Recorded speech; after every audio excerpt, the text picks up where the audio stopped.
అందరికీ నమస్కారం. చాలా రోజులుగా మీరు ఎదురు చూస్తున్న కేదార్నాథ్ అండ్ చార్ధామ్ యాత్ర ఫైనల్లీ ఓపెన్ అయింది. ఎగ్జాక్ట్లీ 4 రోజుల ముందు అంటే ఏప్రిల్ 30 తారీఖున యమునోత్రి గంగోత్రి తలుపులు తెరవబడ్డాయి. అండ్ భక్తులందరూ ఆల్రెడీ దర్శనానికి తరలి వెళ్తున్నారు. అండ్ అన్నిటికంటే ముఖ్యంగా కేదార్నాథ్ ఇప్పుడు ఎక్కడైతే మన సీతాపూర్ మన బేస్లో ఉన్నామో పైన కేదార్నాథ్ ఉంది.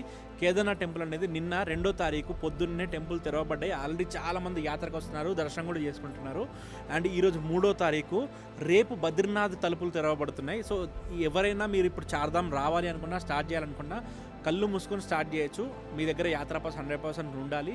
ప్రతి ఒక్కరికి ఈ మధ్య యాత్రా పాస్ అనేది మ్యాండేటరీ చేసేసారు. అండ్ ఆఫ్లైన్ రిజిస్ట్రేషన్ అనేది అవుతుందని చెప్పేసి చాలా మంది కన్ఫ్యూజన్లో ఉన్నారు. డోంట్ వరీ, ఈ ఇయర్ కూడా ఆఫ్లైన్ రిజిస్ట్రేషన్ అవుతుంది. ఆఫ్లైన్ రిజిస్ట్రేషన్ కౌంటర్స్ కూడా ఉన్నాయి. అండ్ ఆల్సో గవర్నమెంట్ కూడా చాలా స్ట్రిక్ట్ గా ఉంది అండ్ ఫుల్ సెక్యూరిటీ తోటి అందరికీ సేఫ్టీగా చూసుకుంటుంది. దానివల్ల ట్రాఫిక్ కానీ భక్తుల లైన్స్ కానీ అన్ని కూడా ప్లానింగ్ ప్రకారంగానే వెళ్తున్నాయి. ఎవరు ఎటువంటి ఇబ్బంది లేకుండా హ్యాపీగా దర్శనం కంప్లీట్ చేసుకుంటున్నారు. సో కంగారు పడకుండా 2025 చార్ధామ్ యాత్రని మీరు హ్యాపీగా కంప్లీట్ చేసుకోవచ్చు. అండ్ మీ ఫ్రెండ్స్ అండ్ ఫ్యామిలీలో ఎవరైతే ఈ సంవత్సరం చార్ధామ్ యాత్ర, కేదార్నాథ్, దోధామ్ యాత్రకు వెళ్ళాలనుకుంటున్నారో వెంటనే ఈ వీడియో వాళ్ళకి షేర్ చేయండి. కేదార్నాథ్ కి సంబంధించిన ఎటువంటి లైవ్ అప్డేట్ అయినా నేను కేదార్నాథ్ లోనే ఉండి మీకు ఇస్తా ఉంటాను. సో దయచేసి ప్రతి ఒక్కరు ఫాలో చేసుకొని సపోర్ట్ చేయండి. మళ్ళీ కలుద్దాం. Her her Mahadev.